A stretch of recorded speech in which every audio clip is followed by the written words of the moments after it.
The aliens mocked humanity's scarred warships as museum junk. Then their invincible fleet died screaming, and our rust buckets roared. The screams of dying worlds echoed through the crystalline halls of the galactic conclave Orion, carried not by sound but by the horrified silence of 50 civilizations watching their universe burn.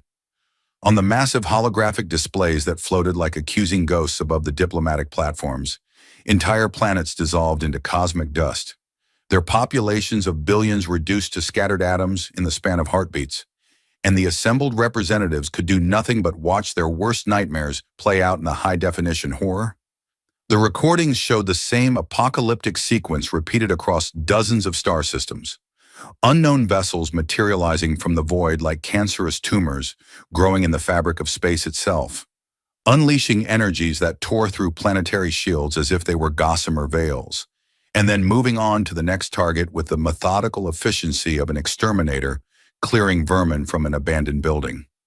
Civilizations that had stood for 10,000 years, that had survived stellar catastrophes and internal conflicts, and the slow entropy of cosmic time, were being erased from existence with such casual brutality that the mind struggled to process the scale of the loss. The crystalline panels that formed the walls of Conclave Orion normally reflected the light of distant stars in a display meant to inspire awe and contemplation, to remind the assembled races of the vast beauty and infinite potential of the galaxy they shared. Today, those same panels reflected only the pale, terrified faces of delegates who had never truly understood what it meant to face extinction, who had grown soft and complacent in an era of unprecedented peace and prosperity, and who were now confronting the reality that the universe was not the ordered, rational place their philosophers and scientists had promised them it would be.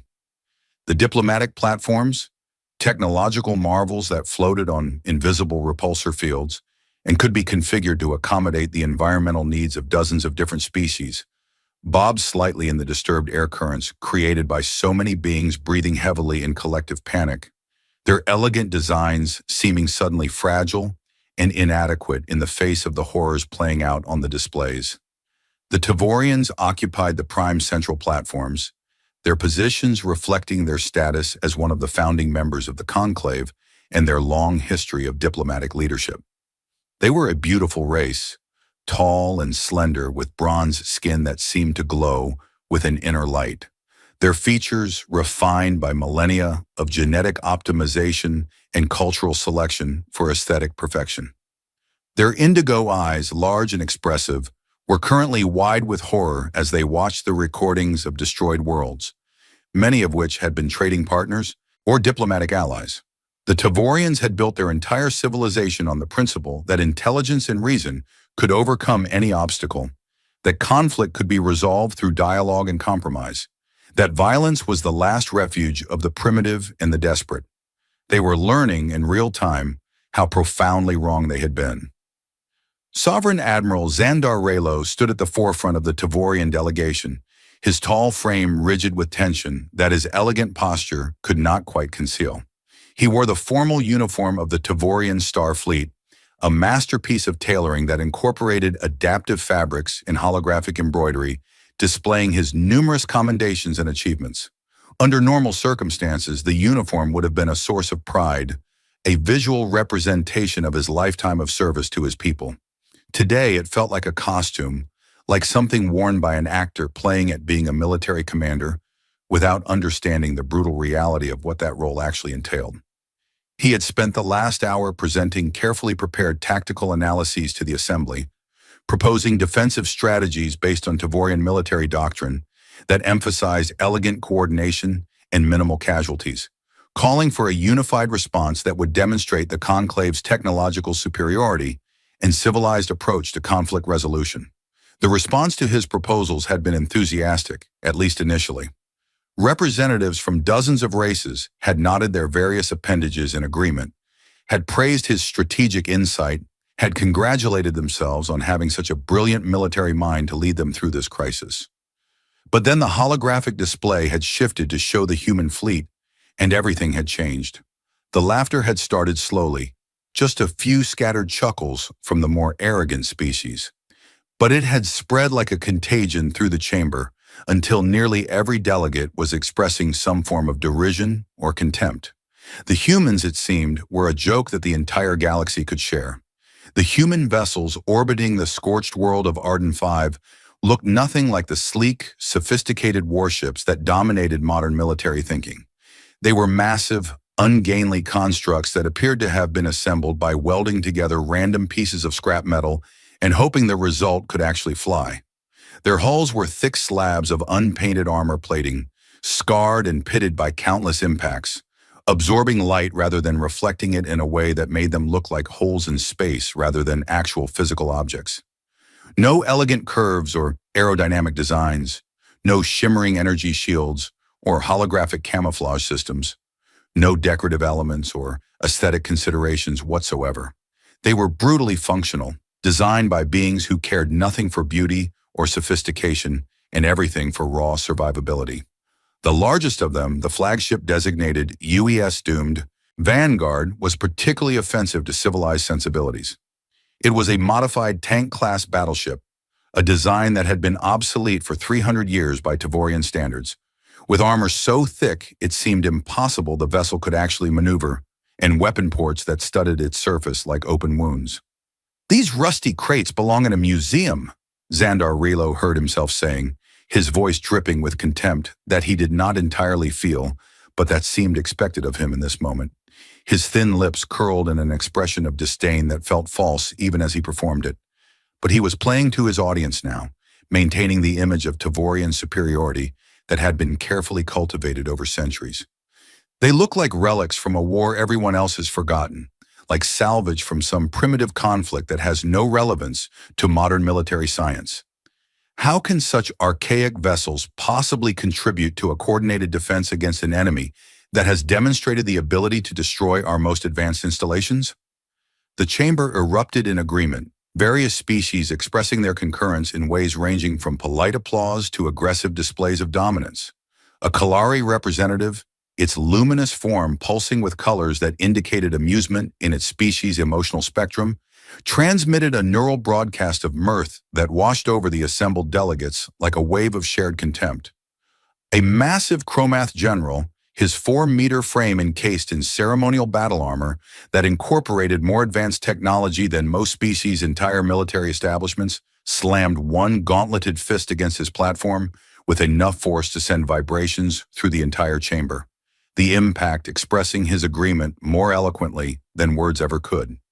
Even the normally reserved Vreni delegates, insectoid beings who prided themselves on logical analysis unclouded by emotion, allowed themselves chittering sounds that approximated laughter in their cultural context. The humans had been invited to the conclave as a courtesy, a formality extended to any spacefaring species that maintained a presence in this sector of the galaxy. Their request for membership had been processed through the standard bureaucratic channels, their credentials reviewed by committees who found them technically qualified but culturally suspect, their diplomatic overtures acknowledged with the kind of polite distance that made it clear they were not considered equals to the established powers.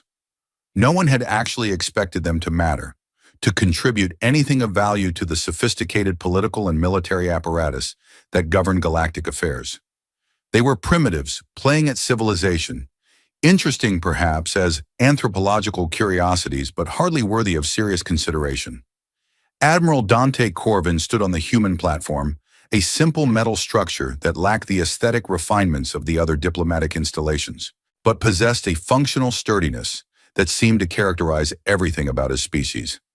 He was a massive man, his frame suggesting he had been carved from living granite by someone who valued mass and strength over elegance or grace. Deep lines carved trenches across his face, the kind of weathering that came not from age alone, but from years of stress and violence in decisions that cost lives.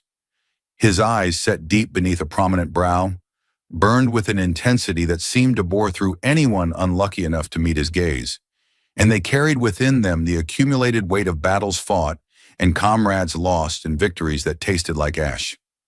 Gray touched his temples, stark against the darker hair that was cut military short, and his skin had the peculiar texture of someone who had spent too much time in environments where radiation shielding was more theoretical than actual. He wore an admiral's uniform that looked like it had survived nearly as many battles as the man inside it. The fabric was worn thin in places, patched in others, with discolorations that suggested it had been exposed to vacuum more than once. No decorations adorned the chest, no holographic displays or adaptive materials, or any of the technological flourishes that modern military dress incorporated. Just heavy cloth in a dark color that might once have been blue or black, but had faded to something indeterminate, with simple rank insignia that consisted of old-fashioned metal pins rather than projected holograms.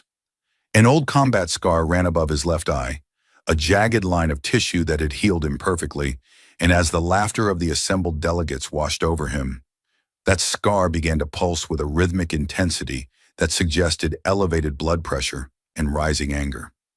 Corvin waited.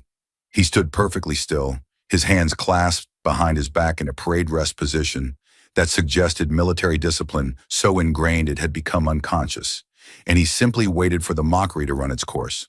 The chamber gradually quieted, not because the delegates had exhausted their contempt, but because something about the human admiral's absolute stillness demanded attention in a way that protests or arguments never could. There was a quality to his silence that suggested coiled violence, like watching a predator decide whether something was worth the energy of killing. The laughter died away in sections, rippling outward from those closest to the human platform, until finally the entire chamber had fallen silent, and every eye or optical sensor or consciousness node was focused on this primitive from a species no one had bothered to take seriously. When Corvin finally spoke, his voice was low and hard, carrying across the chamber not through amplification or technological enhancement, but through sheer presence and force of will. "We don't demonstrate power," he said, each word falling like a hammer striking an anvil, his eyes sliding across the assembled faces. With a gaze that forced delegates to look away or meet a challenge they instinctively understood they did not want to accept. "We use it." The statement hung in the air like a physical thing, like a blade that had been drawn and now could not be sheathed. There was no elaboration, no attempt to explain or justify or convince. Just a simple declaration of fact delivered with the absolute certainty of someone who had tested his truth against reality and found it reliable. The implications were clear to anyone capable of reading subtext. The humans did not care about demonstrations or displays or any of the theatrical elements that civilized warfare had evolved. They cared about results, about effectiveness, about survival measured in the most basic and brutal terms possible. Everything else was irrelevant noise. For a moment, genuine silence held the chamber. Then, like a dam breaking, the laughter resumed, perhaps even louder than before, fed by nervous energy and the need to dismiss what it felt, for just an instant, like an actual threat. Representatives who had felt a moment of uncertainty doubled down on their contempt, reassuring themselves that these primitives were no danger, that their crude vessels and cruder philosophy were relics of a more savage age that had been rightfully surpassed by the enlightened civilizations of the modern galaxy. But not everyone joined the mockery. Some delegates watched Corvin with new eyes, recognizing something in his bearing that transcended technology or sophistication. General Orlak Drev of the Aurelian forces stood on his platform with all four of his eyes narrowed in thoughtful consideration, his orange skin marked with battle tattoos that told the story of his rise through the ranks of his warrior culture. He was a massive being even by Aurelian standards, with 4 arms that could each crush a human skull with casual ease, and his people had built their civilization on principles of martial honor and combat prowess. The Aurelians respected strength above all else, but they also possessed the wisdom to recognize it in unexpected forms. Drev had fought in real wars, not the sanitized conflicts that passed for military action among the more advanced races. He had killed and nearly been killed, had led troops into situations where death was the most likely outcome, had made decisions that haunted his dreams decades later. He recognized in Corvin's voice and bearing something he rarely encountered, a warrior who had been tested by genuine combat and had not broken. The conclave session dissolved into the kind of fractious arguing that characterized most major decisions in an organization comprising 50 different species with 50 different agendas and priorities. Xandar Raylo found himself fighting for every concession, every minor agreement, every reluctant commitment to cooperate. The Kalari wanted to maintain independent command of their bioships because they insisted that non-organic beings could not properly interface with living vessels. The Chromath demanded recognition of their fortress ships as the foundation of any defensive line because their cultural pride would not allow them to play a secondary role. The Vreni calculated probable casualties and determined that their contribution should be limited to technical support rather than direct combat because the mathematics of survival favored avoiding unnecessary risk. On and on it went, petty concerns and ancient rivalries and political calculations, taking precedence over the existential threat they all supposedly feared. In the end, a compromise emerged that satisfied no one but offended everyone equally, which Raylo had learned was the best outcome possible in conclave politics. The combined fleet would assemble at the edge of the Altair system, a strategic location that offered good sensor coverage of the approaches from the Chroma Null void, while maintaining lines of retreat to more heavily defended systems if the battle went poorly. Each civilization would maintain independent command of their vessels because no one trusted anyone else with tactical authority, but they would share sensor data and coordinate general strategy through the Conclave's secure communications network. It was a recipe for disaster, a plan that prioritized political sensitivity over military effectiveness, and every experienced officer in the chamber knew it. But pride and suspicion and centuries of accumulated grievances made better options impossible. As the various delegations began dispersing, their representatives eager to escape the oppressive atmosphere of fear and recrimination that had settled over the chamber, Xandar Raylo made a decision that surprised him even as he committed to it. He directed his floating platform toward the human installation, approaching the primitive structure where Admiral Corvin was conferring with a pale, disheveled man whose fingers twitched constantly as they manipulated a handheld data interface. This was analyst Leo Senvar, according to Raylo's intelligence briefing, a human expert in theoretical sinology and existential threat assessment. The file on Sanvar made for disturbing reading, brilliant but psychologically unstable, prone to anxiety attacks and paranoid thinking, a mind that had apparently spent too much time contemplating the various ways sentient life could be extinguished and had internalized those contemplations in unhealthy ways. Admiral Corvin, Raylo began as his platform approached within conversational distance, keeping his tone carefully diplomatic despite the earlier exchange of contempt. I wanted to apologize for the reception your fleet received during my presentation. Tensions are running high throughout the conclave, and fear sometimes manifests as inappropriate hostility toward those who are different from ourselves. I hope we can move past this unfortunate beginning and work together effectively against our common enemy. Corvin did not look up from the data display Sanvar was showing him, his scarred face illuminated by the projected information in a way that cast harsh shadows across his weathered features. Save it, he said, his voice flat and devoid of emotion or inflection. You think we're primitives operating outdated equipment, and you're not wrong about the equipment. Our ships are old. They're based on designs that your people probably consider obsolete museum pieces. But old doesn't mean useless, and primitive doesn't mean ineffective. We've survived this long by not caring what people think of our methods. Raylo felt a flash of irritation at the dismissal, his carefully cultivated diplomatic demeanor cracking slightly under the casual contempt. I'm genuinely trying to extend an olive branch here, Admiral. We're going to be fighting side by side, possibly dying side by side, and I thought it might be useful to establish at least a basic level of mutual respect and cooperation before we face an enemy that has already demonstrated its ability to destroy everything we hold dear. Now Corvin did look at him, and the intensity of that gaze made Raylo take an involuntary step backward, his platform's stabilizers compensating automatically for the shift in weight. There was something predatory in those eyes, something that recognized Raylo not as a fellow officer or even as a potential ally, but as prey that might someday need to be hunted. You're not extending anything, Corvin said quietly, his voice carrying a weight of certainty that brooked no argument. You're hedging your bets, covering all possible angles like any competent commander should. You think we might be useful as cannon fodder, as a distraction that draws enemy fire while your elegant ships maneuver for killing strikes. That's fine. That's actually a reasonable tactical assessment given the information available to you. We've been underestimated before, dismissed as primitives operating on instinct rather than doctrine. It usually works out well for us. The scar above Corvin's eye pulsed once, twice, 3 times in rapid succession, and for a moment Raylo genuinely feared that the human admiral might attack him right there in the conclave chamber. Then Corvin turned away, dismissing Raylo as thoroughly as if the Tavorian commander had ceased to exist, his attention returning to whatever data Sanvar was presenting.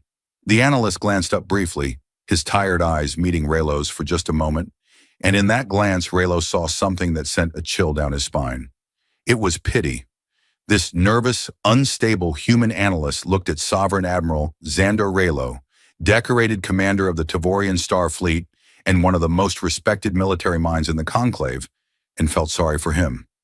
The implications of that pity were too disturbing to contemplate, so Raylo directed his platform away and tried to focus on the immediate logistical challenges of assembling a multi-species fleet. The assembly of the UAE combined fleet took 3 standard days, and the process revealed every fracture line and weakness in the Conclave's supposedly unified front. Ships arrived at the Altair Systems designated staging area in dribs and drabs, their captains maintaining strict communications discipline with vessels from their own species, while largely ignoring everyone else. The Tavorian contingent alone numbered over 400 vessels, each one a technological masterpiece that could dance through space with balletic grace, their hulls shimmering with energy shields sophisticated enough to redirect incoming fire back at its source. The Kalari brought their bioships, strange living vessels grown rather than built, that pulsed with bioluminescent patterns and could regenerate damage that would cripple mechanical craft.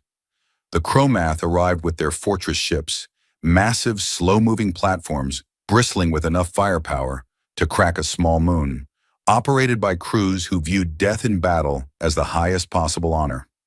Dozens of other races contributed their unique designs, creating a visual tapestry that represented the full spectrum of galactic technological achievement. And then there were the humans, 37 vessels in total, clustered together in a tight defensive formation that spoke to years of experience fighting outnumbered and outgunned. They were dark shapes against the stars, their thick, unpainted armor plating creating voids in the visual field rather than adding to the spectacle. No energy shields shimmered around their hulls because human defensive doctrine apparently didn't believe in shields. No elegant curves or aesthetic considerations softened their brutal functionality because humans built ships the way they approached everything else, with grim practicality and zero concern for appearances. They looked like hammers waiting to fall, like clenched fists anticipating violence, like weapons built by people who understood at a fundamental level that war was not about honor or glory, but about killing the other side before they killed you. The flagship Doom Vanguard dominated the human formation, its massive bulk making some of the smaller Tavorian cruisers look like children's toys by comparison. Weapon ports studded its surface in dense clusters that suggested overwhelming firepower at the expense of any other consideration. Sensor arrays rotated with methodical precision, scanning the void ahead with a thoroughness that bordered on paranoia. Close observation revealed details that were somehow more disturbing than the ship's overall impression. Sections of armor that had been welded over battle damage rather than properly repaired. Scorch marks from energy weapons that had been allowed to remain as if the crew considered them badges of honor rather than blemishes to be corrected. Kill markers painted near the bridge that numbered in the hundreds. This was a ship that had seen real combat, that had survived encounters that should have destroyed it, and whose crew apparently took pride in their vessel's scarred ugliness. Xandar Raylo stood on the bridge of his flagship Pride of Tabor and surveyed the assembled fleet through holographic displays that provided a comprehensive tactical overview of the entire formation. The Pride was everything the human vessels were not: beautiful, sophisticated, a triumph of engineering that prioritized elegance without sacrificing functionality. Its hull incorporated adaptive materials that could shift from mirror reflective to light absorbing, depending on tactical requirements. Its shield systems could redirect 98% of incoming energy weapons fire, and its interior was designed according to Tavorian aesthetic principles that held beauty and efficiency to be complementary rather than contradictory values. Everything about the Pride spoke to centuries of cultural refinement, of a civilization that had evolved beyond crude brutality into something more worthy of the term advanced. Sovereign Admiral, his tactical officer said, her voice carrying a note of concern that pulled Raylo's attention from his contemplation of the fleet's formation. The human vessels are deviating from the assigned coordination protocols. They're repositioning themselves along the perimeter of our defensive formation in a pattern that doesn't match any standard tactical doctrine. Should I hail them and request they return to their designated positions? Raylo studied the tactical display, watching as the human ships drifted outward from their assigned positions, with a deliberation that suggested intentional movement rather than navigational error. They were spreading themselves thin, creating gaps in their formation that any competent enemy could exploit, positioning themselves in ways that made mutual support difficult, if not impossible. It made no tactical sense according to Tavorian military doctrine, which emphasized tight formations for maximum shield overlap and coordinated fire. "Open a channel to Admiral Corvin," he ordered, trying to keep his frustration out of his voice. "I want to know what he thinks he's doing before we get into actual combat and discover we have no coordination whatsoever." The communication screen activated, but instead of Corvin's scarred face, it displayed Leo Sanvar looking even more exhausted than he had at the conclave. The analyst's pale skin seemed almost translucent under the harsh lighting of whatever compartment he occupied, and his fingers drummed a nervous rhythm against the edge of his data interface. "Sovereign Admiral Raylo," Sanvar said, his voice carrying the flat affect of someone who had been awake far too long on stimulants and willpower. "Admiral Corvin is currently occupied with final combat preparations and asked me to respond to routine communications on his behalf. Our repositioning is deliberate and based on tactical analysis of the enemy's observed capabilities. We're creating overlapping fields, a fire that don't depend on maintaining a tight formation, and we're ensuring that our vessels can continue functioning independently regardless of what happens to the rest of the fleet's command structure." "That's not how unified command works, Analyst Sanvar," Raylo protested, feeling his carefully constructed battle plan beginning to unravel before combat had even started. "Effective coordination requires synchronized movements, mutual support protocols, real-time tactical adjustment based on collective sensor data. Your vessels are too spread out. You're vulnerable to being isolated and destroyed individually, and you're creating gaps in the defensive perimeter that the enemy could exploit to split our forces. I need you to explain this to Admiral Corvin and get his ships back into proper formation before we all get killed because of tactical incompetence." Sanvar's expression didn't change, his tired eyes staring out from the screen with an intensity that suggested he was seeing things that weren't visible to normal perception. "We're aware of the vulnerabilities you're describing, Sovereign Admiral.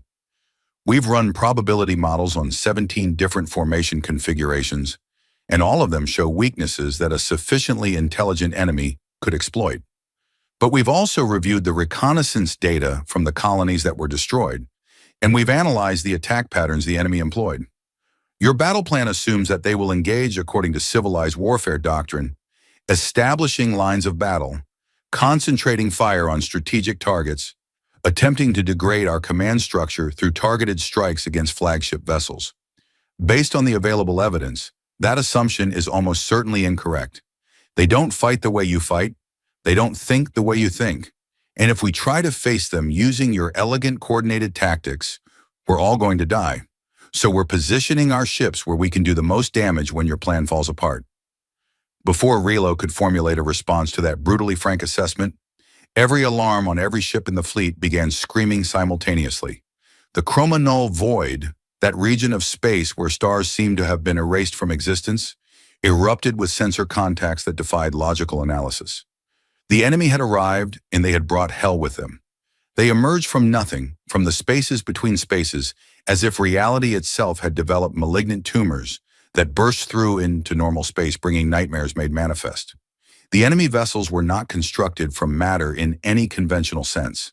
They were spheres of coruscating light, constantly shifting through colors that had no names in any species language, pulsing with energies that made sensors scream warnings about impossible readings and contradictory data.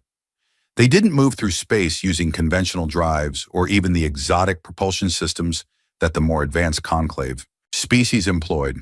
Instead, they seemed to distort space around themselves, creating localized warps in the fabric of reality that allowed them to exist in multiple locations simultaneously before collapsing into a single point. Looking at them directly induced a profound sense of wrongness, a visceral dread that bypassed rational thought and spoke directly to the primitive hindbrain's understanding that here was something that should not exist, something that violated the fundamental rules that governed reality. 300 enemy vessels materialized in the first wave, their appearance following no pattern that tactical computers could identify or predict. They simply existed in space, or spreading out in a configuration that suggested intelligence without conforming to any known military doctrine. Sensor analysis provided contradictory data. They were solid objects, they were energy fields, they were somehow both and neither simultaneously. Targeting systems locked on and then lost acquisition dozens of times per second as the vessels flickered through states of existence that made conventional tracking impossible. And through it all, they waited, their surfaces rippling with patterns that might have been communication or might have been the visual manifestation of forces no conclave species had ever encountered. For a long moment, both sides held position. The Allied fleet maintained its carefully planned formation, hundreds of vessels arranged according to tactical doctrine and centuries of military tradition, waiting for orders from command structures that were suddenly unsure how to proceed. The invaders floated in the void like cancerous stars, their mere presence creating sensor distortions that made accurate range and position data almost impossible to obtain. The silence that stretched between the two forces was not peaceful.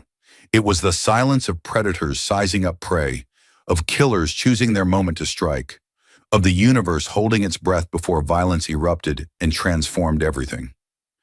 Zandar Raylo stood on his bridge with his hands gripping the command chair's armrests, so tightly his knuckles had gone pale, fighting against the fear that threatened to overwhelm his carefully maintained composure.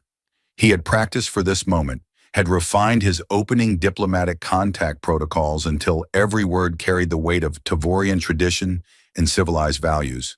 This was what the conclave was supposed to do, what separated enlightened species from primitive savages. Attempt communication, seek understanding, find peaceful resolution to conflicts before resorting to violence. He opened channels on every frequency the conclave's science vessels had ever identified as potentially useful for interstellar communication, composing his message with all the diplomatic skill he had spent decades mastering. "Unknown vessels," Raylo transmitted, his voice steady despite the fear churning in his gut, carefully modulated to convey both strength and openness to dialogue. "This is Sovereign Admiral Zandar Raylo of the Tavorian Star Fleet, speaking on behalf of the Galactic Conclave and all its member civilizations. We come in peace but stand ready to defend ourselves if necessary. We do not know you, do not understand your purpose in our space, and wish only to establish communication so that we might resolve whatever grievance or misunderstanding has brought us into conflict. Please identify yourselves and state your intentions. We believe that rational beings can always find alternatives to violence if they are willing to communicate in good faith." The response came immediately, and it was worse than silence would have been. It was not language in any recognizable sense, not the structured communication of intelligent beings attempting to convey meaning to other intelligent beings. It was a sequence of malicious code, pure hostile intent translated into digital format and transmitted with the apparent goal of causing maximum damage to whatever systems received it. The code crashed into the communication networks of every Allied vessel simultaneously, a cascading attack that bypasses security protocols. The Conclave's best cyber warfare specialists had assured them were unbreakable. Ships that had been networked for tactical coordination suddenly found their systems turning against them, defensive subroutines being rewritten to attack their own vessels, weapons platforms receiving commands to target friendly ships, navigation systems plotting courses that would result in collisions. Chaos erupted across the fleet as crews scrambled to purge the hostile intrusion. The Quillari bioships screamed through their organic communication network, their living tissues convulsing as the code attempted to rewrite their biological programming at a cellular level. A massive Chromath Fortress ship's main reactor spiked dangerously toward critical mass as its automated control systems entered a feedback loop that would result in catastrophic detonation, if not corrected immediately. Tavorian vessels activated emergency isolation protocols, physically severing connections between ship systems to prevent the spread of corruption, trading combat effectiveness for survival as they fought an invisible enemy that had invaded their most fundamental technological infrastructure. The human ships remained unaffected, their archaic isolation protocols and redundant systems proving immune to an attack that had been designed for the networked integrated technology that characterized modern conclave vessels. On the bridge of the doomed Vanguard, Admiral Dante Corvin watched the chaos unfold across the Allied fleet, with an expression that mixed grim satisfaction with genuine concern for what was about to happen. "Sanvar called it," he said to his weapons officer, a scarred woman named Kara Voss, who had served with him for 20 years and had survived conflicts that had killed better officers. No diplomacy, no negotiation, no attempt to communicate, just immediate attack using methods we've never encountered before. They're not here to talk, they're here to erase us. "Admiral," Voss replied, her hands already moving across her console with the efficiency of long practice, activating weapon systems and bringing point defense batteries online. "All batteries are primed and ready for your command. Torpedo tubes are loaded with high-yield nuclear warheads. All crews are at battle stations and ready to engage. We're just waiting on your order to light this party up." "Hold your fire," Corvin ordered, his eyes fixed on the tactical display where the enemy vessels remained motionless, despite having just launched a devastating cyber attack. "Let them commit. I want to see what kind of physical weapons they're carrying, how they coordinate their attacks, what patterns emerge when they think they have already won. Intelligence is worth more than a few early kills, and I need to know what we're actually facing before I start throwing our limited ammunition at targets that might be decoys or distractions." The invaders attacked, and the galaxy learned what real terror felt like. Energy lanced out from the pulsing spheres, but it was not the familiar spectrum of lasers or plasma or particle beams that dominated conventional warfare. It was something fundamentally different, something that the Conclave's best scientists would later struggle to even categorize because it existed outside their understanding of physics. The beams that emerged from the enemy vessels appeared to be pure destruction given form, concentrated anti-existence that tore through space itself, carrying with them the screaming absence of reality. Where those beams touched matter, that matter ceased to exist, not exploding or vaporizing, but simply being erased from the universe as if it had never been created in the first place. The first volley hit the Tavorian Vanguard, 36 vessels that had been positioned at the forefront of the Allied formation, according to tactical doctrine that emphasized presenting a strong defensive front. Their shields, state-of-the-art energy barriers that incorporated technology developed over thousands of years and refined to near perfection, simply ceased to exist where the beams touched them. No interaction, no resistance, no gradual degradation of effectiveness. The shields were there one instant and gone the next, and the ships behind them exploded as the beams continued through their now exposed hulls. Crews vaporized before they could even scream, their molecules torn apart at a subatomic level. Debris spread outward in expanding clouds of glittering fragments that caught the light of Altair's sun and transformed the battlefield into a mockery of beauty. Sandar Raylo watched in paralyzed horror as his carefully positioned formation dissolved into chaos and death. Ships that had taken decades to build and represented the pinnacle of Tavorian engineering expertise were being destroyed in seconds, their advanced technology proving utterly useless against an enemy that didn't fight according to the rules the Conclave had assumed were universal. Captains who had spent years training in coordinated fleet tactics broke formation in panic, trying to evade attacks that moved faster than thought. And in their desperation to survive, they created a cascading failure of mutual support that made them even more vulnerable. Vessels collided with each other as they maneuvered without proper coordination, adding to the destruction in ways that felt like cruel jokes about the futility of civilization. Another wave of enemy fire swept through the fleet, and more ships died. A Kalari bioship, hit directly by one of those impossible beams, convulsed in what could only be described as agony before its living tissues calcified and shattered, the pieces drifting apart like petals from a dying flower. Two Chromath Fortress ships, attempting to return fire with their massive main batteries, were targeted simultaneously and torn apart, their legendary thick armor plating shredding like wet tissue paper under forces that should not have been possible. The Fortress ships had been considered nearly indestructible, proof against anything short of a direct hit from a stellar flare, and watching them destroyed so casually shattered the confidence of every warrior culture in the fleet. The pride of Tabor shuddered violently as a glancing hit overwhelmed its port shields, the energy backlash throwing Relo against his command chair hard enough to knock the breath from his lungs. Alarms shrieked across the bridge in a cacophony that made thought difficult, red emergency lighting casting everything in shades of blood. "Damage report," Relo shouted over the chaos, tasting copper where he had bitten his tongue during the impact. "Port shields are completely down. All power conduits to that section are fried," his executive officer reported, blood streaming from a cut on his forehead where flying debris had struck him, but his hands never stopped working his console as he fought to keep the ship functional. "Sections 7 through 12 are venting atmosphere into space. We've lost all contact with Engineering Deck 3, and life support readings show 0 survivors. Backup shield generators are attempting to compensate, but we've lost 60% of our defensive coverage."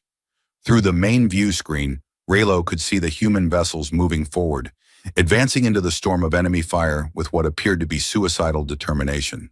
They had abandoned their dispersed formation and were closing ranks, presenting the smallest possible target profile by aligning themselves edge-on to the enemy and advancing in a tight wedge formation. And they were taking fire, concentrated fire, multiple enemy vessels focusing their reality-erasing beams on these primitive ships that had dared to advance rather than retreat. The beams struck human hulls and stopped. The armor glowed red, then white-hot, radiating absorbed energy back into space as heat and hard radiation, sections of hull plating buckled and deformed under forces that should have torn them apart. But they held. Against all logic and reason and everything Tavorian science said should be possible, those primitive armored hulls were surviving hits that vaporized advanced conclave vessels. "How?" Relo breathed, unable to comprehend what he was witnessing, his mind struggling to reconcile observation with understanding. "How are those archaic ships surviving weapons that destroyed our most advanced vessels in seconds? They don't even have proper shields. They're just metal plates welded together. How are they still intact?" On the doomed Vanguard, Leo Sanvar watched his instrument readouts with the detached fascination of a scientist observing data that confirmed his most terrifying hypotheses. His fingers flew across his console, processing information faster than any normal human should be capable of, his augmented neural pathways allowing him to see patterns that would take conventional analysts hours to identify. "Admiral," he said to Corvin, his voice cutting across the bridge with unusual clarity despite its characteristic flatness, "I've completed preliminary analysis of the enemy weapon system. It's some form of directed entropy acceleration, a beam that ages matter at an exponentially increasing rate, causing molecular bonds to fail catastrophically. It's actually quite elegant from a theoretical perspective, using the universe's own tendency toward disorder as a weapon. Horrifying, yes, but elegant." "I don't care about elegance or theory, Sanvar," Corvin replied, his scar pulsing in rapid rhythm as his stress levels spiked, watching his own tactical displays as 3 human destroyers took concentrated fire. "I care about survival. Does our armor stop these entropy weapons, or do we need to start planning our funerals?" "The armor isn't stopping it in any conventional sense, sir," Sanvar explained, his hands never ceasing their constant motion as he refined his analysis in real time. "The entropy effect is being absorbed and distributed across the entire hull matrix through a network of thermal and structural channels we built into the design specifically for this purpose. We're taking internal damage as the effect cascades through the structure, but our automated repair systems are handling the degradation as it occurs. As long as we don't take concentrated fire from multiple sources for more than approximately 30 seconds continuous, we can survive indefinitely. Although I should note that 30 seconds is a theoretical maximum. In practice, we'll want to limit exposure to half that time to maintain operational effectiveness. Good enough for government work, Corvin said, allowing himself the ghost of a smile that held no warmth whatsoever. Voss, all batteries. Fire at will. Show these bastards why you don't fuck with humanity. The human warships opened fire, and the fundamental nature of the battle changed in an instant. What emerged from the doomed Vanguard's main batteries were not the energy weapons that dominated modern warfare, not the sophisticated directed energy systems that the Conclave prided itself on perfecting. They were solid slugs, each one measuring a meter in length and 30 centimeters in diameter, composed of tungsten carbide jacketing around a depleted uranium core, accelerated to 15% of light speed by electromagnetic rails that ran most of the length of the ship. The slugs were painted red, though that cosmetic detail was lost the instant they left the barrels, the paint vaporizing from friction with the few stray hydrogen atoms that existed in the vacuum of space. The kinetic projectiles crossed the distance to the nearest enemy vessels in less than 2 seconds. And when they hit, the universe remembered why mass and velocity would always trump elegance and sophistication when it came to delivering destruction. The enemy's shifting, incorporeal nature, their quantum uncertainty that made them flicker between states of existence, their exotic matter that didn't quite obey normal physical laws, none of it meant anything against kinetic impact. The slugs punched through the pulsing spheres like hammers through crystal, the sheer momentum carrying them completely through and out the other side, leaving perfectly circular holes that immediately began hemorrhaging light and energy. The spheres shattered, their exotic structure unable to maintain coherence after suffering such catastrophic damage, breaking apart into fragments that flickered and died like embers from a dying fire. It took 3 direct hits to completely destroy one of the enemy vessels, the cumulative damage overwhelming whatever mechanisms allowed them to maintain their existence. But the human fleet was firing in coordinated volleys, hundreds of slugs per second, filling the space between the two forces with lethal projectiles, each one carrying enough kinetic energy to punch through a small moon. Railguns that had been considered obsolete for centuries proved devastatingly effective against an enemy that had evolved to counter energy weapons and had no experience with being hit by what amounted to very fast rocks. Nuclear torpedoes followed, launched from close range, their engines burning at maximum acceleration as they closed the distance to the enemy formation. These were not the elegant guided missiles of modern warfare, with their sophisticated targeting systems and precision yields. They were blunt instruments, dumb-fired weapons with yields measured in megatons, designed by people who believed that if you weren't sure you could kill something, you should try hitting it with a bigger explosion. When the first torpedo detonated in the midst of an enemy cluster, space itself seemed to scream in protest. The expanding sphere of plasma and hard radiation washed over everything in a 1,000-kilometer radius, temperatures spiking to levels normally found only in stellar cores. Enemy vessels caught in the blast simply ceased to exist, their exotic matter unable to withstand the raw, primitive force of atomic fire unleashed without restraint or precision. The chroma null void, which had been defined by its absence of light, transformed into a vision of hell that would haunt the survivors for the rest of their lives.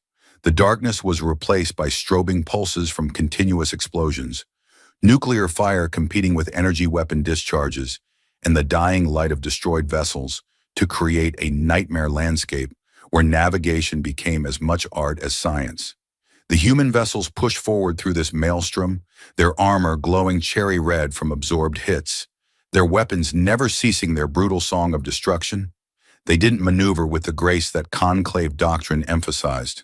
They didn't employ the clever tactics that military academies spent years teaching. They simply advanced, firing, absorbing damage that should have destroyed them, and taking the enemy with them into the dark. A human destroyer, the Relentless, took a direct hit from 3 enemy beams simultaneously, the concentrated fire burning through its forward armor in a matter of seconds and detonating its primary magazine. The ship split in two, its crew of 400 souls vaporized in an instant, but even as it died, its automated systems continued functioning with mechanical precision. The aft section, still powered by its backup reactor, continued firing its railguns on automatic targeting protocols, the vessel's death spasms creating a rotating platform of destruction that destroyed 4 enemy vessels before power finally failed and the wreckage went dark. Another human ship, the Defiant Stand, had its main engines destroyed by a precision strike and found itself drifting helplessly into the enemy formation. Rather than abandon ship as conclave doctrine would have demanded, its captain ordered all remaining power diverted to weapons and used the vessel's maneuvering thrusters to spin it in place, creating a whirling ball of death that fired in all directions until it was finally overwhelmed and vaporized.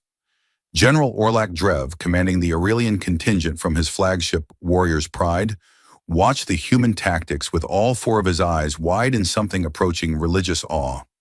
His orange skin had paled to an almost yellow hue from the stress hormones flooding his system, and his 4 arms hung slack at his sides, temporarily forgotten as his entire attention focused on the tactical displays. "They fight like us," he said, his deep guttural voice carrying a note of something that might have been reverence or might have been fear. "No, they fight like we wish we fought. No elegance, no protocols, no concern for preservation of forces or honor, or any of the comfortable lies we tell ourselves. Just pure, concentrated violence in service of survival. They're treating their ships like ammunition, like consumable resources to be expended in pursuit of victory." His tactical officer, a younger Aurelian who still believed in the noble warrior traditions their culture pretended to value, protested with evident distress. "General, they're not even trying to preserve their vessels. They're taking casualties that would be considered unacceptable by any rational military standard. They're sacrificing themselves in ways that violate every principle of sustainable warfare. This is madness, not strategy."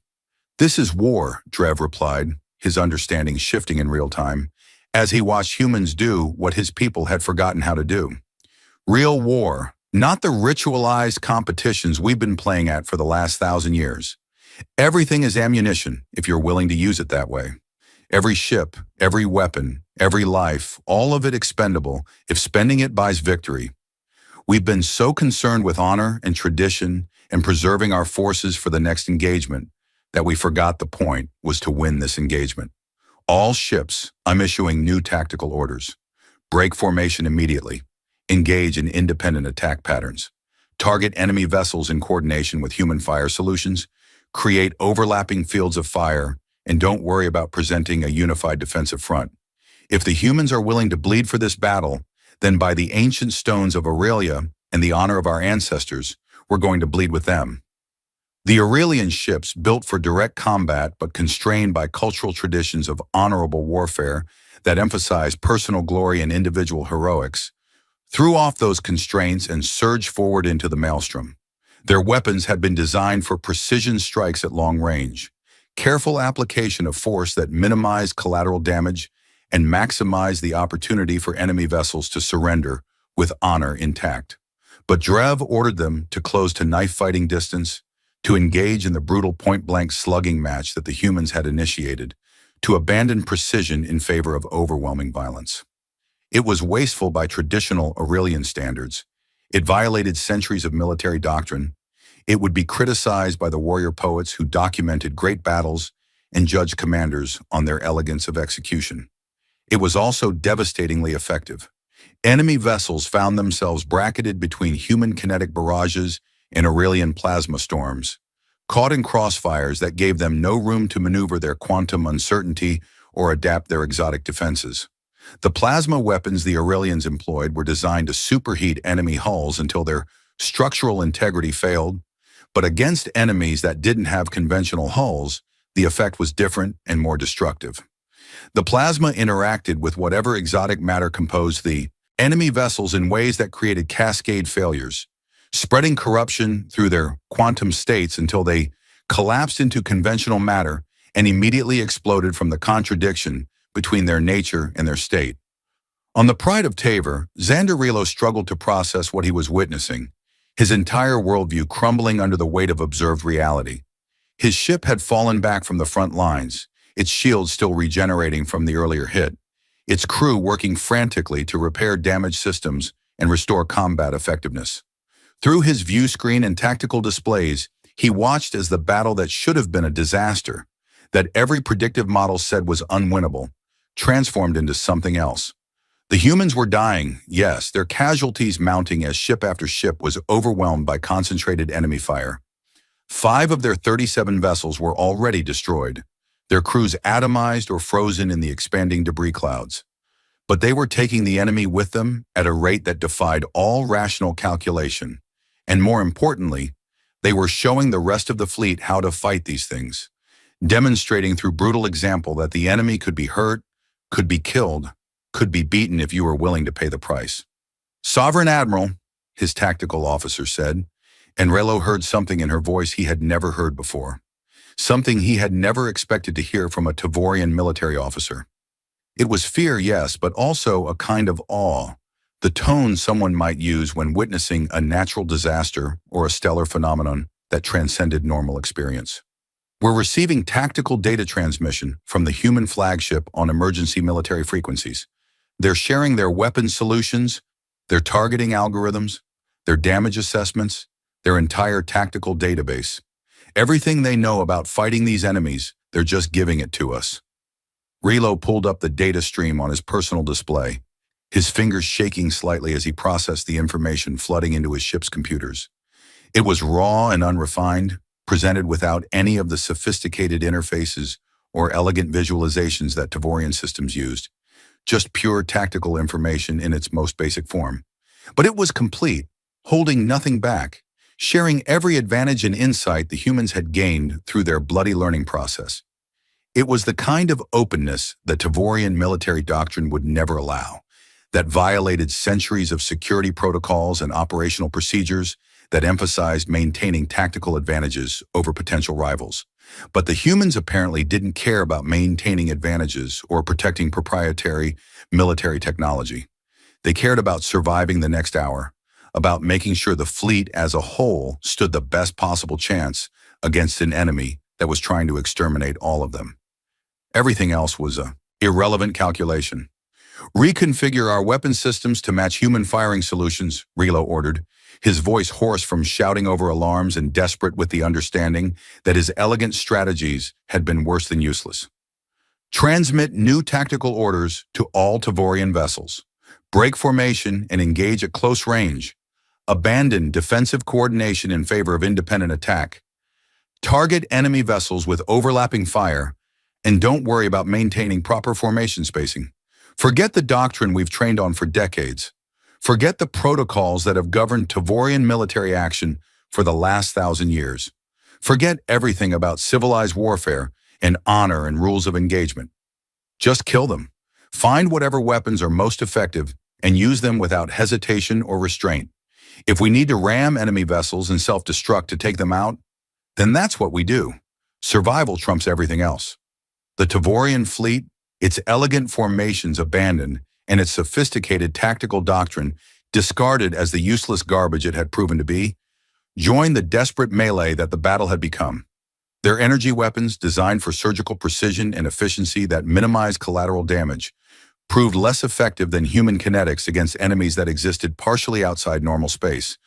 But the Tavorians adapted with desperate creativity, using their shields as battering rams to disrupt enemy quantum states before self-destructing in close proximity to maximize damage. Ships would accelerate to ramming speed, slam their shield bubbles into enemy vessels to force them into conventional matter, then trigger reactor overloads that created fusion explosions powerful enough to vaporize everything in a 10-kilometer radius.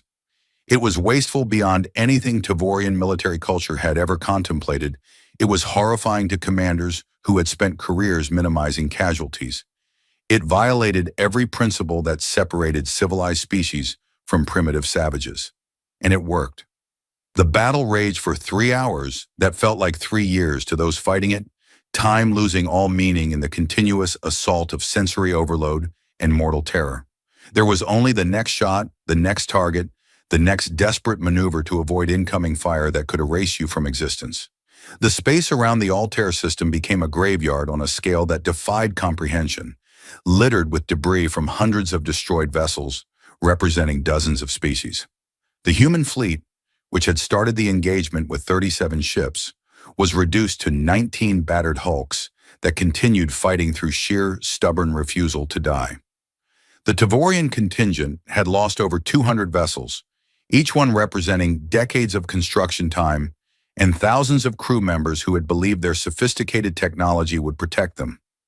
The Aurelians had sacrificed half their force in brutal, close-range engagements that would be celebrated in song for generations. Every race present had bled, had paid terrible prices in lives and materiel, had learned hard lessons about the difference between theoretical military capability and actual combat effectiveness. But the enemy bled too, their exotic nature providing no immunity to sufficient application of violence. The 300 pulsing spheres that had emerged from the chroma null void with such terrifying confidence were reduced to less than 30 damaged survivors, and those 30 were attempting to disengage, their quantum drives beginning to charge for whatever method they used to traverse interstellar distances. The Allied fleet, battered and broken but still capable of fighting, pressed their advantage with desperate fury. Human torpedoes detonated among the fleeing vessels, nuclear fire consuming enemies that had seemed invincible mere hours ago. Aurelian plasma batteries burned through already damaged quantum structures, causing cascading failures that consumed entire vessels. Even the few remaining Tavorian ships contributed, their energy beams lancing out with accuracy born of desperation, targeting weak points identified in the shared tactical database. And then finally, it was over. The last enemy vessel, its pulsing light flickering and dying like a candle in a hurricane, was torn apart by a combined barrage from the Doom Vanguard and Warrior's Pride. The sphere fractured into millions of fragments of impossible light, each fragment winking out of existence as if it had never been, leaving behind only empty space and the memory of terror. Silence fell across the fleet, a silence so profound it felt like a physical pressure, broken only by the hiss of atmosphere venting from damaged hulls and the crackle of electrical fires burning in oxygen-deprived compartments. Xandar Relo slumped in his command chair like a puppet with cut strings, his elegant uniform stained with blood from a dozen minor injuries he couldn't remember receiving and didn't have the energy to care about. His bridge crew was working with mechanical efficiency to assess damage, to account for survivors, to make sense of what they had just endured, but their movements had a shell-shock quality that suggested they were operating on autopilot while their conscious minds tried to process trauma. The Pride of Tabor had survived, but calling it survival felt like a cruel joke. Whole sections of the ship were simply gone, torn away by enemy fire or jettisoned to prevent spreading damage. His casualty reports were still incomplete, but preliminary numbers suggested he had lost over 40% of his crew, thousands of Tavorians who would never see their home world again. "We won," his executive officer said, and there was no triumph in his voice, no satisfaction or pride, only exhausted disbelief at still being alive. "By all the stars and void between them, we actually survived this. We won." "Did we?" Relo asked, his indigo eyes fixed on the view screen where the human vessels hung in space like dying beasts, their hulls glowing from residual heat and hard radiation, their armor scored and pitted, but still fundamentally intact despite damage that would have destroyed any conclave vessel 10 times over. Or did they win it for us while we provided convenient distractions for the enemy to shoot at? Without Admiral Corvin's fleet, without his willingness to fight in ways we had forgotten were possible, without his absolute refusal to accept defeat even when defeat seemed inevitable, we would all be dead. Our elegant tactics and sophisticated technology and centuries of military tradition would have gotten us all killed in the first 5 minutes of combat. He opened a communication channel to the Doom Vanguard, his hands trembling as he activated the controls, not sure what he was going to say, but knowing he needed to say something. "Admiral Corvin," Relo began, his voice cracking with exhaustion and emotions he didn't have names for, "I owe you an apology that I can never adequately express. I doubted you and your people. I doubted your vessels, your tactics, your methods, your understanding of warfare. I looked at your ships and saw primitive relics, looked at your doctrine and saw crude barbarism, looked at your willingness to sacrifice and saw wasteful inefficiency. I was wrong about everything. Completely, utterly, catastrophically wrong. Without your fleet, we would all be dead. Without your willingness to teach us through brutal example how to actually fight rather than just posture, we would have been slaughtered while congratulating ourselves on our sophistication. Thank you seems inadequate, but thank you. Dante Corvin's face appeared on the communication screen, and Raylo was struck by how unutterably tired the human admiral looked. His scar had stopped pulsing, but his eyes were hollow in a way that suggested he had paid some terrible internal price for victory, that he had spent some portion of his soul that could never be recovered. "Save your thanks, Sovereign Admiral," Corvin said quietly, his voice devoid of triumph or satisfaction. "This isn't over. Not by half. Sanvar, give him the bad news." Leo Sanvar appeared in a smaller window, his pale face somehow even more drawn than usual, with dark circles under his eyes that suggested he hadn't slept in days. His fingers moved across his datapad with manic speed, pulling up sensor logs and trajectory analyses, processing information faster than seemed humanly possible. "Admiral Corvin is correct. Sovereign Admiral Raylo, we tracked several smaller vessels during the engagement, ships that were different from the main combat units we were fighting. They broke through our defensive perimeter approximately 47 minutes into the battle, during the period when our formations had completely collapsed and individual ships were engaging targets of opportunity. They entered hyperspace, or whatever method these things use for faster-than-light travel, before we could intercept them. Based on their mass signatures and energy profiles, they were scout vessels, not combat units. They weren't here to fight. They were here to observe and report." Raylo felt ice forming in his stomach, spreading through his veins, threatening to stop his heart with the implications of what Sanvar was saying. "Scout vessels? You're telling me this was a reconnaissance mission? That entire battle, all those casualties, all that destruction, was just them gathering intelligence?" "I mean, this was a reconnaissance in force," Sanvar interrupted, his voice carrying the absolute certainty of someone who had predicted exactly this scenario and had been dreading being proven right. "They came to test us, to see how we fought, to assess our capabilities and limitations, to gather data on our weapons and tactics and psychology. They wanted to know what we were capable of, how we thought, what we were willing to sacrifice, and now they're going back to report to whatever command structure coordinates their forces to share everything they learned, to help their superiors plan an attack that's specifically designed to counter everything we can do. We didn't face their main fleet, Sovereign Admiral. We didn't even face a serious attack force. We faced their advance guard, their probing force, their scouts sent ahead to test the defenses, and we barely survived that."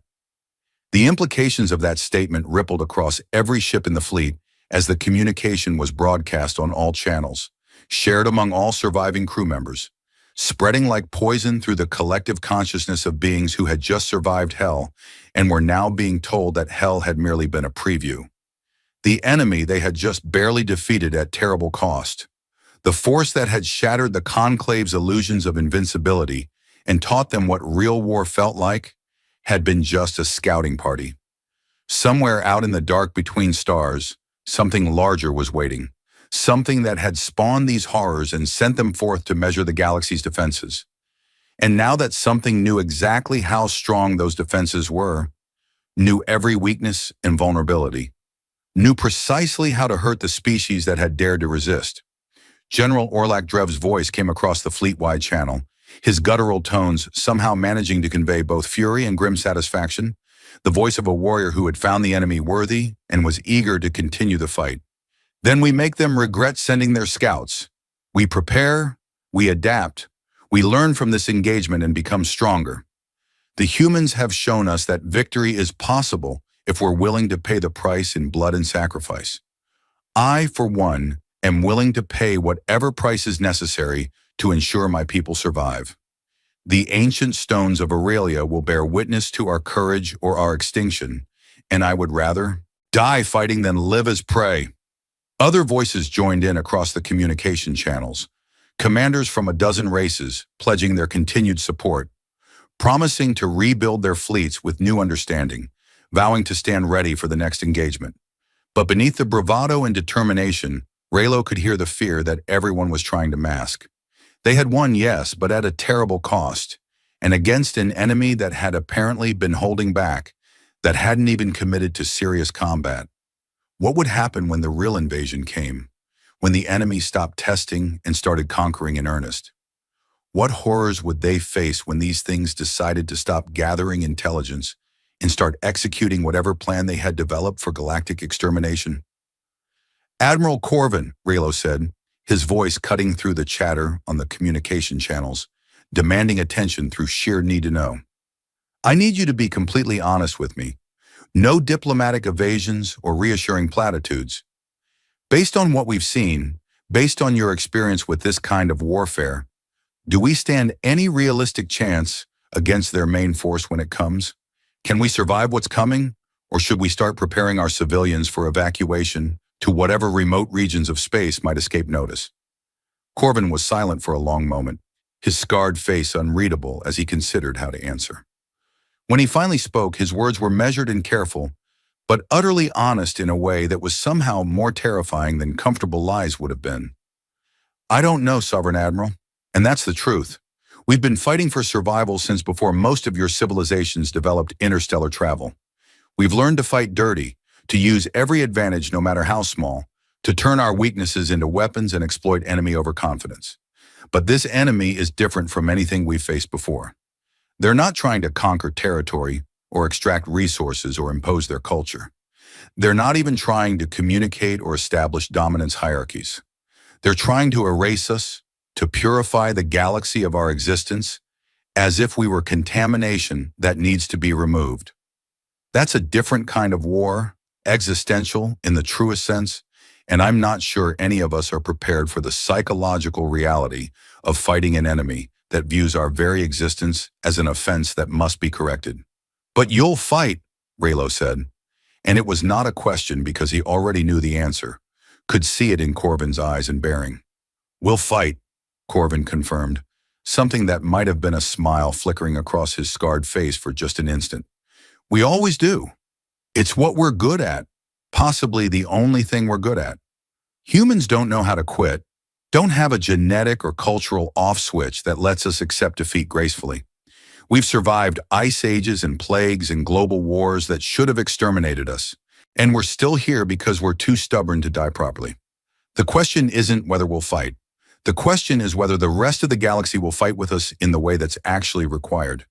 Really fight, not this half-hearted coalition of convenience where everyone maintains independence and hedges their commitments. Because if you want to survive what's coming, you're going to have to get your hands dirty in ways your civilizations haven't contemplated in millennia. You're going to have to abandon your protocols and your honor codes and your civilized warfare doctrines. You're going to have to become like us, at least temporarily, at least enough to survive. Can you do that? Can your people make that transformation?"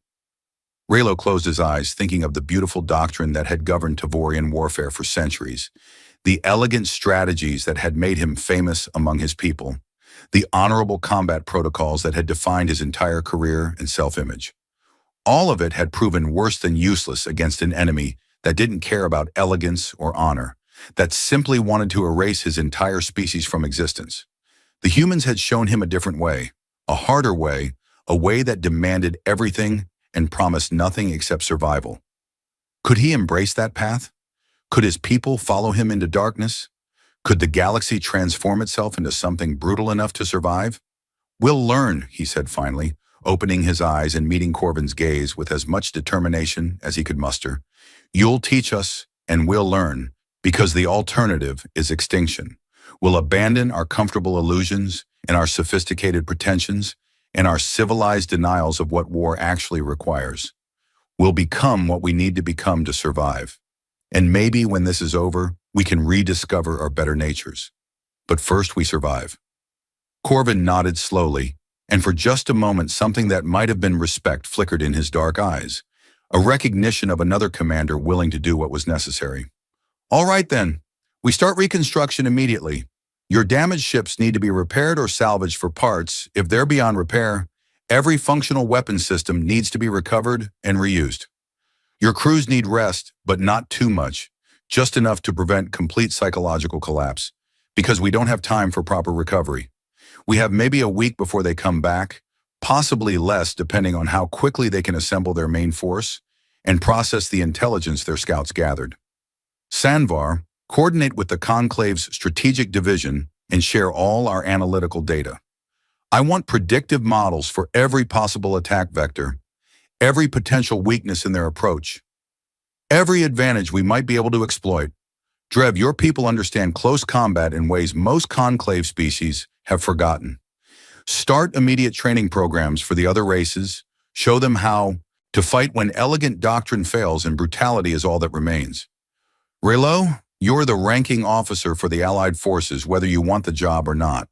Start organizing a real unified command structure, one that doesn't rely on consensus and committee decisions.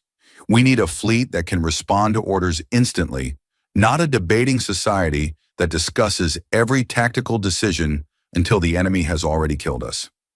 Orders began flowing across the communication channels, and despite their exhaustion and trauma, the surviving crews began implementing them with desperate efficiency.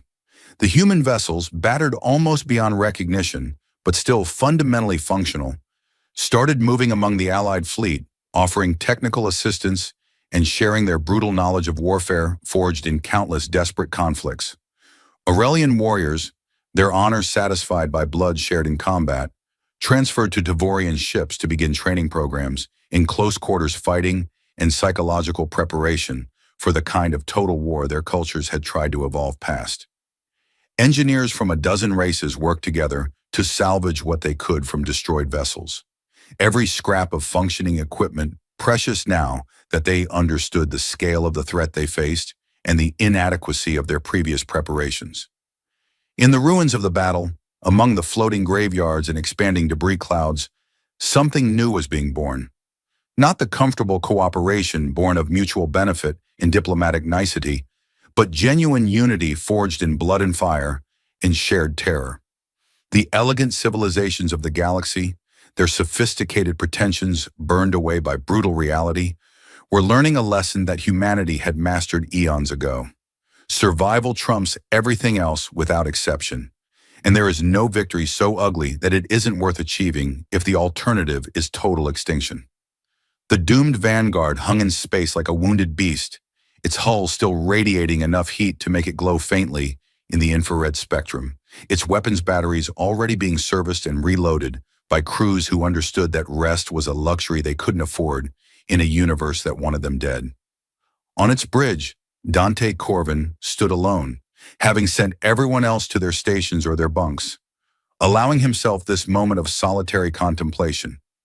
He stared out at the debris field that stretched in all directions, at the frozen corpses and shattered dreams floating in the void, and allowed himself to feel the weight of what had been accomplished and what had been lost. This was what he had spent his entire adult life doing: fighting, bleeding, surviving through sheer obstinate refusal to accept defeat. And now he had to teach an entire galaxy how to do the same, had to transform soft civilized beings into the kind of desperate survivors that could face existential threat without flinching. His communication console chimed with an incoming priority alpha transmission from the Conclave homeworld.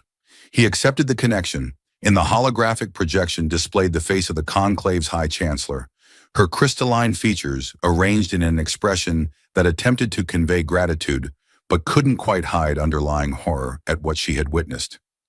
"Admiral Corvin," she said, her voice resonating with harmonics that suggested she was speaking for the entire ruling council, and possibly for the collective consciousness of civilized species who had just learned that civilization was not armor against the universe's cruelty. "We have received the reports from Sovereign Admiral Relo and General Drev, along with the sensor recordings and casualty assessments. The Conclave wishes to extend its formal gratitude for humanity's intervention and to request—" "I don't want gratitude," Corvin interrupted, his voice flat and hard, cutting through her diplomatic preamble like a blade through silk. And I'm not interested in requests or negotiations or any of the bureaucratic theater you people specialize in. Here's what's going to happen, and these are not suggestions or proposals for discussion. You're going to grant humanity full membership in the conclave, with all associated rights and responsibilities effective immediately. You're going to authorize the construction of human-designed warships in every industrial facility the conclave controls, using our specifications and our materials and our construction methods. You're going to implement the tactical doctrines we provide without debate or modification, trusting that we know what we're doing because we've been doing this longer than your civilizations have existed. And you're going to do all of this immediately today, because if you don't, everyone in this galaxy is going to die screaming.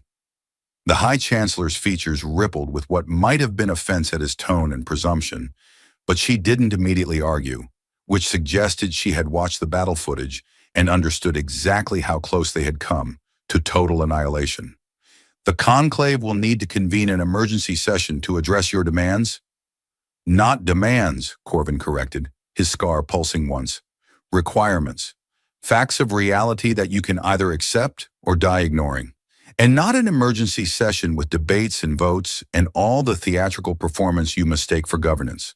A ratification, a rubber stamp on decisions that have already been made by the universe's cruel logic. I'm transmitting the necessary documents and authority transfers now. You can sign them and live, or you can maintain your precious protocols and die with proper procedure. It's really that simple, and I don't have time to pretend otherwise. He cut the connection before she could respond, not interested in whatever objections or conditions she might raise. Behind him, Leo Sandvar emerged from the tactical station where he had been processing data, his expression thoughtful, in the way that usually preceded disturbing revelations. That was remarkably diplomatic of you, Admiral. For you, anyway. You didn't threaten to glass any homeworlds or question anyone's genetic fitness. I consider that progress. I'm done being diplomatic, Corvin replied, his voice carrying weight of decisions made and futures committed to. Diplomacy got us into this mess. Diplomacy made the conclave soft and convinced them the universe cared about their sophisticated sensibilities. The universe is brutal and cold and completely indifferent to whether anyone survives, and the only thing that matters is strength. Actual strength, not the illusion of power that comes from technological superiority. They're about to learn that lesson the hard way, and I'm going to make sure they learn it well enough to survive the education. Sandvar nodded, pulling up a holographic display that showed sensor readings from the chroma null void and projected trajectories for the escaped scout vessels. Speaking of education and survival, I've been analyzing the data from the scout vessels that escaped.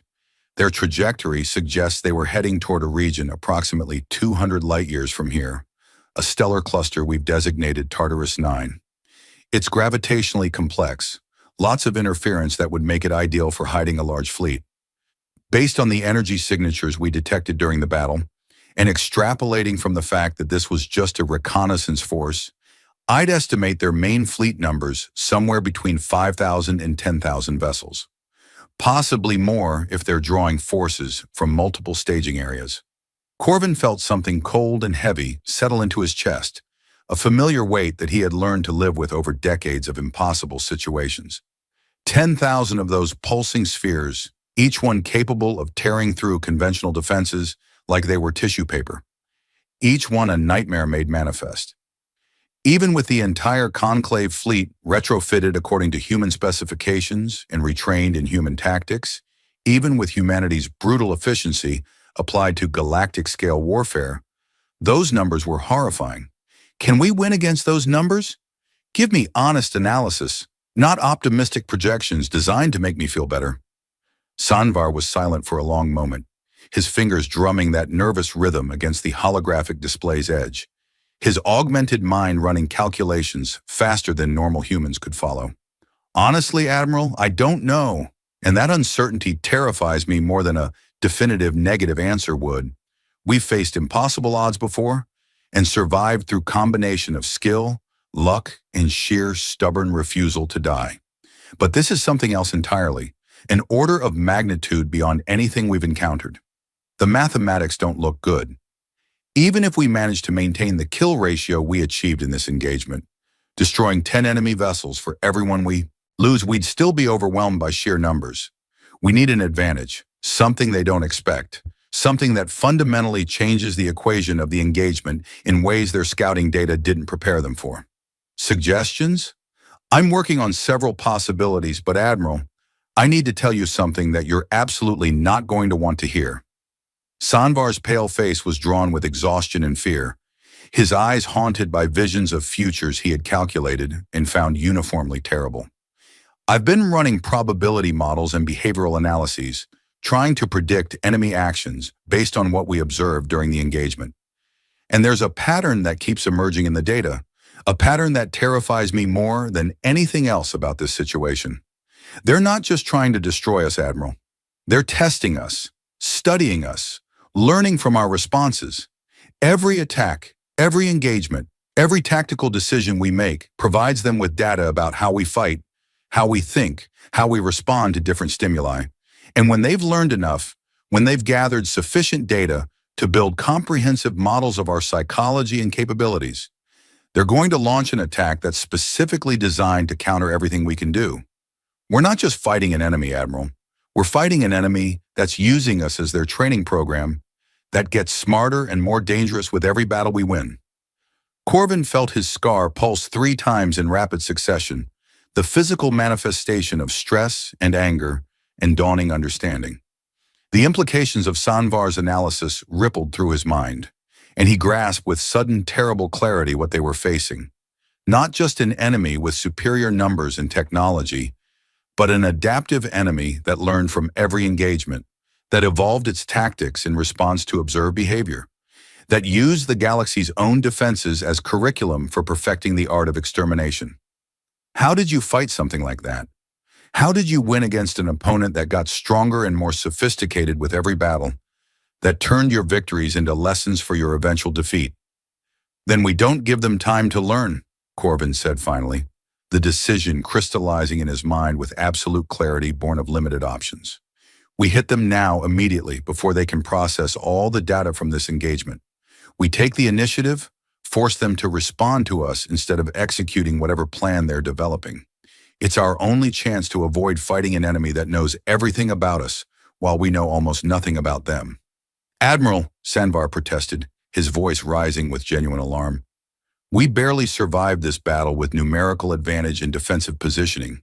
You're talking about attacking their main fleet on their chosen ground with whatever battered forces we can scrape together in the next few days. That's not strategy, that's suicide. The probability of success is effectively 0, and the probability of total annihilation approaches certainty. Maybe, Corvin agreed, his voice calm despite the enormity of what he was proposing. But it's our only move that doesn't guarantee defeat. If we wait, if we give them time to analyze what happened here and develop counters to everything we did, we're finished. The kill ratio will shift in their favor, they'll adapt to our tactics faster than we can adapt to theirs, and we'll die having learned nothing except that sophisticated enemies are better at learning than primitive ones. At least this way we choose when and where we make our stand.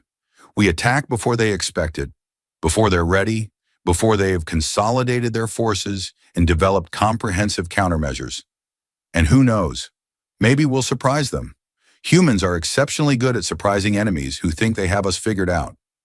Before Sanvar could formulate another objection, alarms began blaring across the ship with renewed urgency.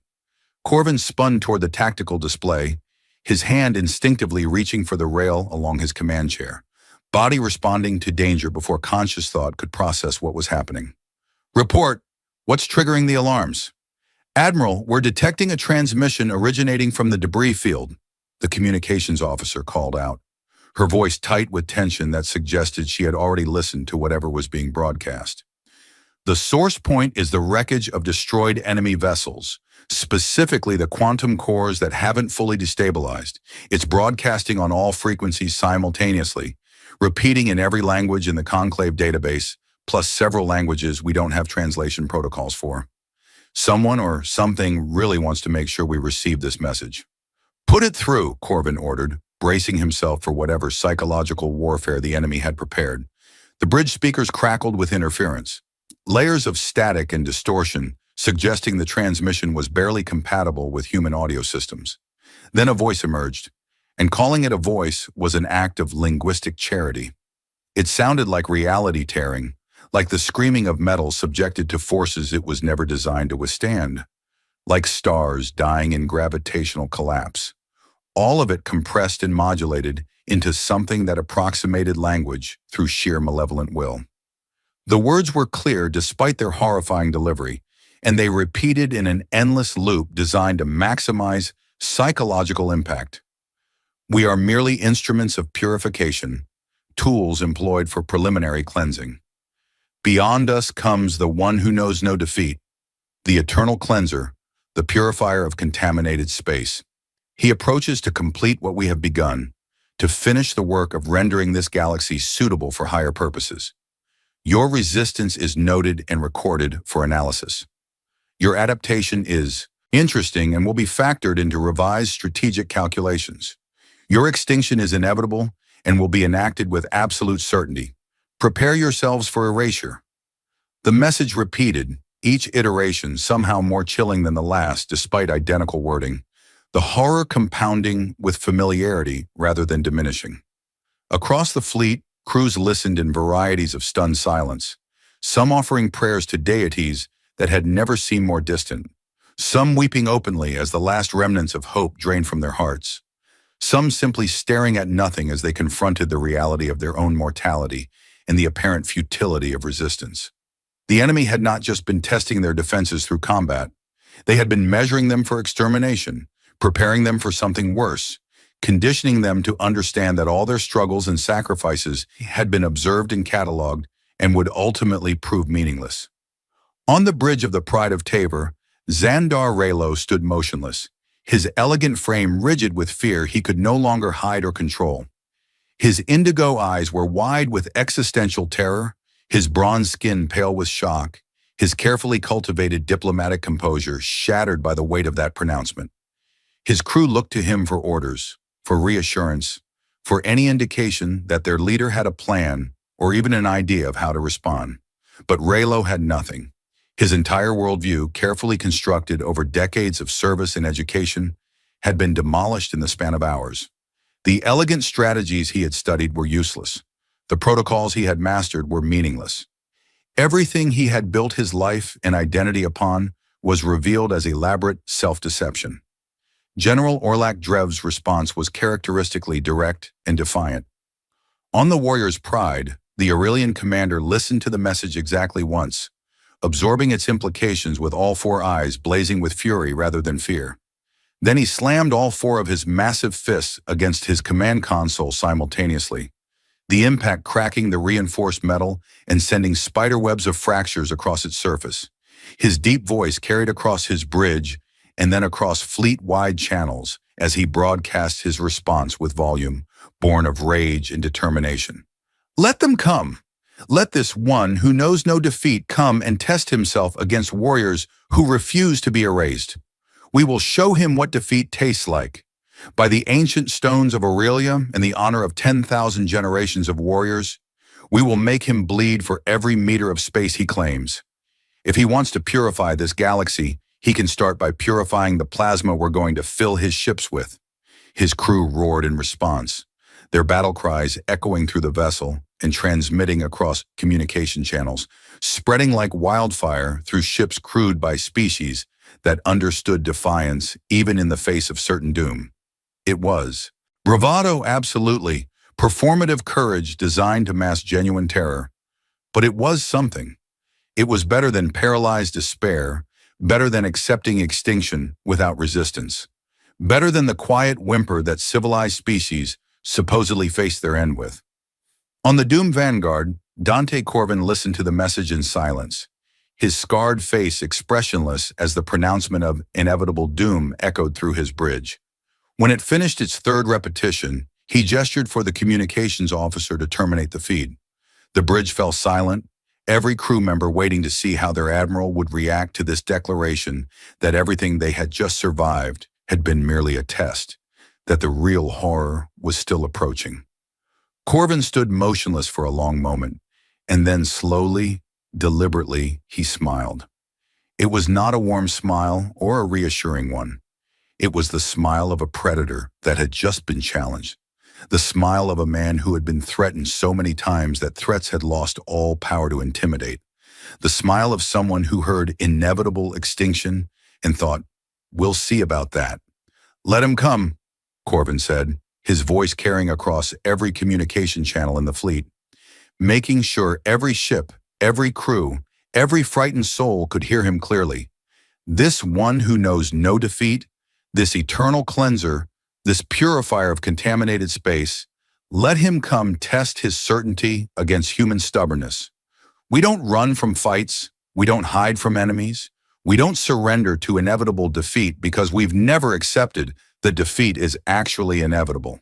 If he wants to complete what his scouts started, he can try, but he's going to learn something his scouts didn't live long enough to report back. Humans don't know how to lose gracefully. We've been on the edge of extinction 100 times across our history, faced enemies that should have erased us from the universe, and we're still here because we're too stubborn and too mean to die properly. We've buried every enemy that ever pronounced our extinction inevitable. So let this unstoppable force approach. Let this inevitable purification begin. We'll show him what humanity does to inevitability. We'll teach him personally what defeat feels like, introduce him to concepts his perfect calculations never accounted for. And when he's dead, when his fleet is scattered debris adding to the cosmic graveyard, when his empire is ash and his certainty is revealed as arrogance, we'll move on to the next threat. Because that's what we do.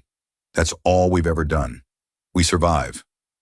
The fleet heard those words, and something shifted in the collective psychology of the assembled civilizations. Fear remained certainly, terror at what was approaching still gripped every heart and mind. But alongside that fear, kindled by Corvin's absolute certainty and refusal to accept defeat, was something else. Hope, yes, but not the naive hope of those who had never faced true darkness. This was the grim, determined hope of beings who had nothing left to lose and everything to fight for, who understood that death was coming, but refused to meet it passively, who would make the universe pay for every life it claimed. Across the battered fleet, something like purpose began replacing paralysis. Crews returned to their stations with renewed determination, if not actual confidence. Engineers worked triple shifts to repair damaged systems, knowing their work might be futile, but doing it anyway because the alternative was giving up.